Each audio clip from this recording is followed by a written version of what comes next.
নজর রাখবো পরবর্তী সংবাদে। গাঁজা কারবারিদের নব্য নব্য পন্থায় বেড়ে উঠেছে নেশার বাণিজ্য। তবে এই ক্ষেত্রে কোনোভাবেই খামতি নেই। রাজ্য পুলিশ এবং রাজ্য পুলিশের পক্ষ থেকে নেশা বিরোধী অভিযান চালানো হচ্ছে প্রায় সময়, এবং আবারও সেক্ষেত্রে সাফল্য এসেছে রাজ্য পুলিশের, যেখানে 61 কেজি গাঁজা সহ বিহারের 2 যুবককে গ্রেফতার করেছে আগরতলা জিআরপি থানার পুলিশ। রবিবার সকালে আগরতলা থেকে কমলাপতি এক্সপ্রেসে গোপন সংবাদের ভিত্তিতেই 2 যুবককে গ্রেফতার করে। তবে তাদের মধ্যে একজনের নাম হলো দীপক কুমার, বয়স আনুমানিক 20 বছর, এবং অপরজনের নাম অশোক রায়, বয়স 21 বছর। তাদের বাড়ি বিহারের পাটনায় বলেই ইতিমধ্যে জানা গেছে। সোমবার আগরতলার জিআরপি থানার ওসি তাপস দাস সংবাদ মাধ্যমের মুখোমুখি হয়ে গোটা বিষয় সম্পর্কে তিনি জানিয়েছেন। প্রায় 61 কেজি গাঁজা উদ্ধার হয়েছে, 2 যুবককে গ্রেফতার করেছে ইতিমধ্যেই আগরতলা থানার পুলিশ, এবং তাদেরকে আটক করে গোটা বিষয় ইতিমধ্যেই জানিয়েছেন সাংবাদিকদের সামনে। কি বলছেন তিনি, শুনুন বিস্তারিত।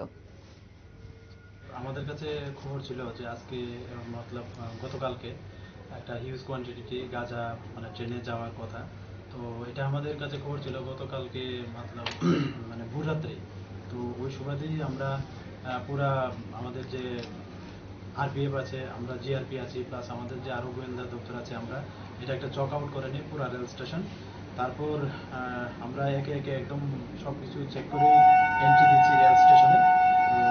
প্রায় বিকাল 5টার দিকে আমরা এরকম 2 জনকে সাসপেক্ট করছি যে যারা দুটো ট্রলি করে মানে পার্সেল অফিস দিয়ে আমাদের রেল স্টেশনে ঢুকতে চেয়েছিল। তো আমাদের সন্দেহ হয় যে হয়তো তারাই হবে।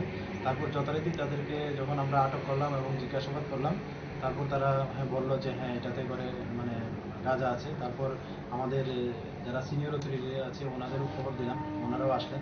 তারপর চেক করে আমরা দেখলাম এখানে সেলোটিপ দিয়ে পেছানো গাঁজা ভর্তি 4টা ট্রলির মধ্যেই, এবং যার ওজন করে পার্সেল অফিসে দেখলাম টোটাল 61 কেজি শুকনা গাঁজা। তারা এখন পর্যন্ত জানতে পারলাম তারা প্রায় 4-5 দিন আগে বিহার থেকে এসছে। তো আজকে তারা মানে গতদিন তারা ওইগুলি বিহারি আবার নিয়ে যেতে চেয়েছিল কমলাপতি ট্রেন দিয়ে। কোথা থেকে নিয়ে যাচ্ছিল এটা তো আপনারা শুনলেন পুলিশের বক্তব্য। বিপুল পরিমাণ গাঁজা আটক করতে সক্ষম হয়েছে আজ আগরতলা জিআরপি থানার পুলিশ। 61 কেজি গাঁজা সহ বিহারের 2 যুবককে গ্রেফতার করেছে আজ আগরতলা থানার পুলিশ। তবে ধৃতদের জিজ্ঞাসাবাদের পর আদালতে সোপর্দ করা হবে। নিয়ে নিচ্ছে ছোট একটি বিজ্ঞাপন বিরতি, সঙ্গে থাকুন।